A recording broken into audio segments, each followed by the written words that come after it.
a psychotic episode is losing grip of what reality is, what most people think reality is. For me personally, it was more like slipping gradually.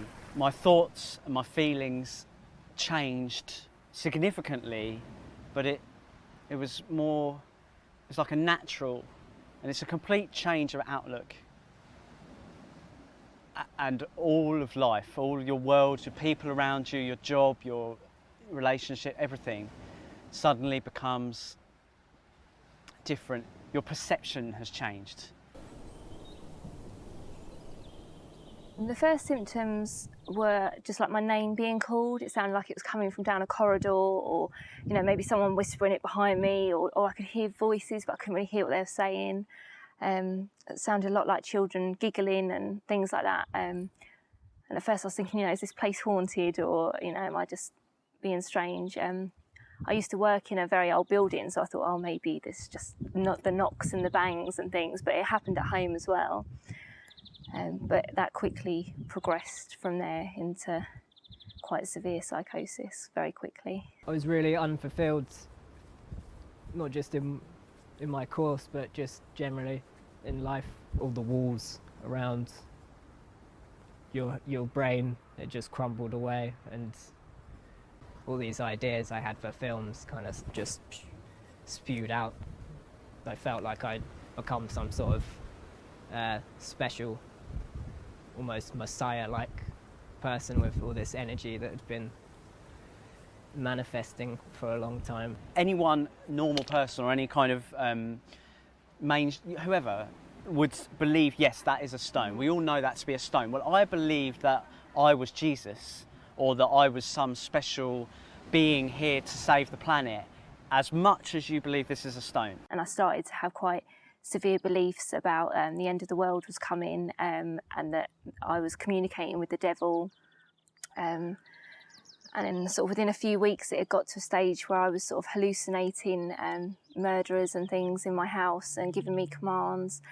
And if I didn't go through with them, then they were going to hurt my friends and family and things like that. So yeah, it got quite scary very quick. It went from seeming quite light-hearted to really serious really quick. And of course I was afraid to ask for help as well, because I'd been told not to by my hallucinations. They told me not to ask for help, so how could I? I was speaking a million miles an hour to my friends about thousands of different topics in the same sentence.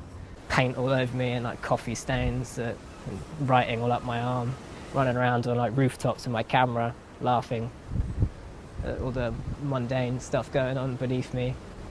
I was staying up, I couldn't sleep, and I began to get quite lonely in those like early hours in the morning, just by myself, like no one to kind of unleash the rabid conversation onto.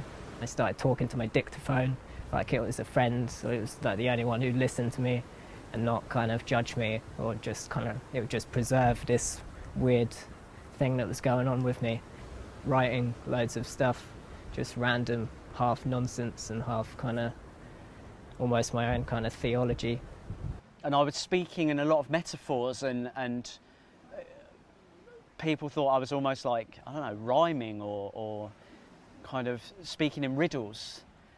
And I remember a couple of my friends actually saying to me, you're talking in riddles. What are you trying to say? Because I was always giving this impression of, what I mean, really. But they didn't. Like, not how I felt anyway. I started communicating quite a lot with one of my hallucinations, and he had sort of told me that if he was a murderer who passed away a few years ago, and I believe he'd come back to talk to me, and we made a deal that if he could be with me when I killed my friends and family, then he would help me do that, because that way they would escape a worse fate. Because if they hung around till the end of the world, things were going to get really, really bad. So in my mind, it was like a mercy killing. I was saving them from a fate worse than death. And, it was really stressing me out, because I was trying to make plans. Obviously, I didn't want them to suffer. I wanted it to be over quick and as painless as possible. But it's very hard to do that to someone you love. My friend rang my mum and said, there's something not right with John. he's talking about all this stuff that doesn't make any sense, and we don't know what to do. And he's saying he's seeing all these people who look like they're from the Planet of the Apes, and he's talking to people who aren't even there. So my mum came. She found me locked out of my house and locked in my garden, and just like in a pile of broken glass and all sorts of stuff, quite distressed. And I had my head on my guitar and had a little towel, and I was just kind of desperately saying, I just need to sleep, I just need to sleep.